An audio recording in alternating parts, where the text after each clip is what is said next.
my name is Lisa Wold. I am the author and creator of Piano Keys and the Piano Bench. This video is designed to give you an overall view of this teaching method. This method consists of what you see here, 3 volumes. Each volume has 8 chapters, and the kit of hands-on manipulative teaching tools that help the student to understand abstract qualities of reading music and understanding music. So volume 1 teaches all the rhythms, and not just the easy ones, but every rhythm that there is. It's introduced right away because I believe that very young children, as young as 5 and 6, can understand how these rhythms are used and how to count them if they're approached or taught properly. When I teach rhythm, I use balls and the metronome, and I also have this chart that's called, it lists all the rhythms, and it's called Metronome Exercise. When the student is learning his rhythms, we learn it in class, and then at home he can go home and he can watch the video, and all the videos of every activity, and there are 25 activities, are shown on the website. This is an example of what the videos volume 1 would look like. They go to the top and they find volume 1 videos if they're doing a particular activity in volume 1. There are 25 volume activities in all, and this is the chart that shows each activity, the name of the activity, what page and volume the activity is found in, and then they can watch the video on the website if they are doing that particular activity. The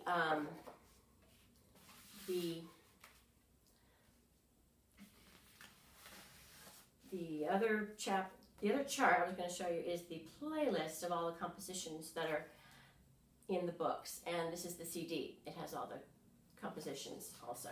So if a student is working on a particular composition, he can listen to the CD, and it helps when they're learning that. So volume 1 has 7, volume 2 has this many, and volume 3 has quite a few, and there are 53 compositions in all. So these are just some of the highlights of what is, everything you see on this table is found in the bag, and I took it all out. There are two collections. One is called Rhythm and Composition Collection, and there's a small box with little tiny 1-inch note cards, rhythm cards, and these all are representing rhythms that are in 1-beat sizes. These also hold the slurs and the ties and the dynamics and the bar lines. When you're doing compositions, you lay out the rhythms on these puzzle mats that are right here, and well, I'll show you that in a little bit. The large box is where some of the longer or 2-beat rhythms, 3- and 4-beat rhythms, the dotted quarter and 8th note, along with the quarter with the 8th rest and the 8th note and the 16th notes. And then these cherry pieces of wood with a different color are representing notes that are in 6/8, 3/8, 9/8. The maple pieces are the ones that are in 3/4, 4/4, 2/4, 5/4. These are all the time signatures that there are in this kit. And then, so that's the Rhythm and Composition Collection. It's used a lot in volume 1 and volume 3 because there's quite a bit of composition that we use these rhythm squares with. And the other collection is called the Staff and Keys Collection. In the small box, there are these colored squares. I call these interval squares. There are whole steps and half steps, and there are sharps and flats and naturals that are used when the student builds the staff and the keys. So the staff and the keys are in here.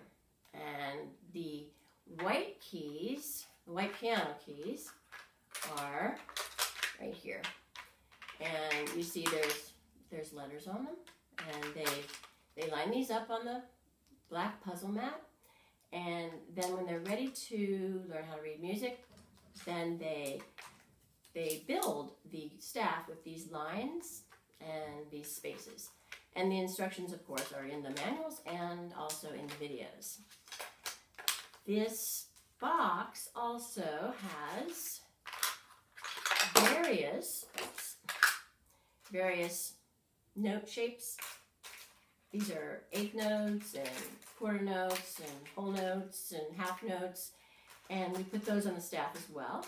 And this little compartment has all the Roman numerals, the small v and the large V, and the small 1 and the large 1 for uppercase and lowercase Roman numerals when you're identifying triads.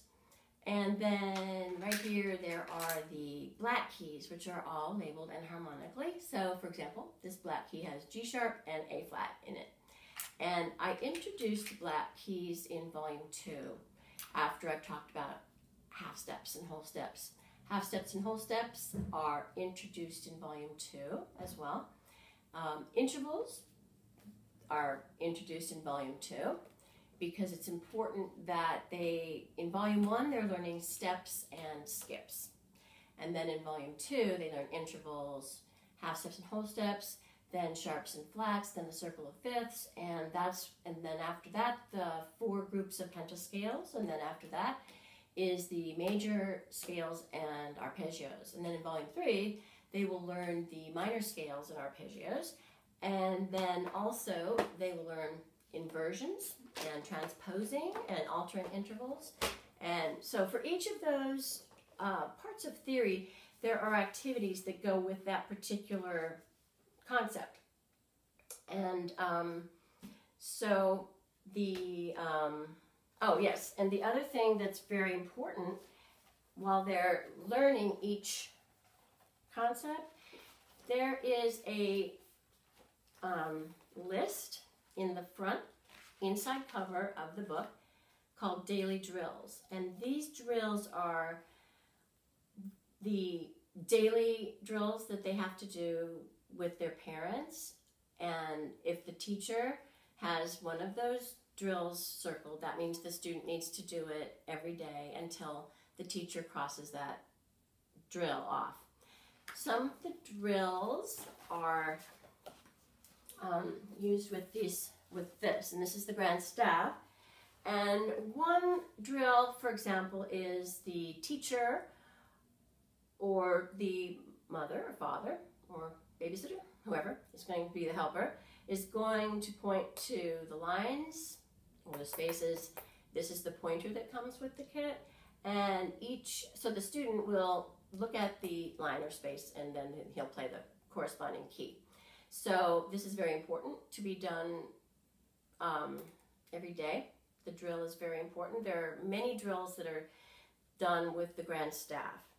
The reason why I teach rhythms before I introduce the grand staff and reading music is because I feel it's important for the student to become very familiar with all the rhythms so that they don't have to struggle with counting when they're learning how to read music, because I think counting should be learned first so it's more automatic, and then this lines and the spaces become automatic, and then you put them 2 and 2 together, and then sight reading becomes a lot easier, and they can read music, more advanced music, a lot sooner than if some of the advanced rhythms are taught later on. I believe they should be taught right away, because my experience is that a 6-year-old even a 5-year-old can learn all the rhythms easily if they're taught this particular way with the ball and the metronome and these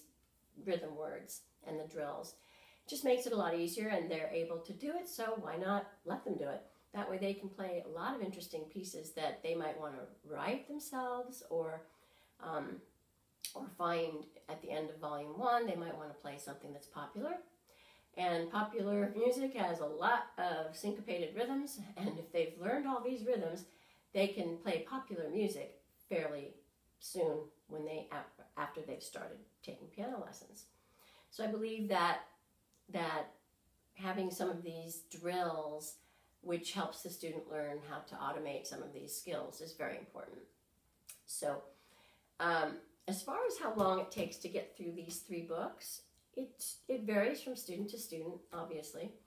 Volume 1 takes anywhere from 5 months to 7 months, depending on the student.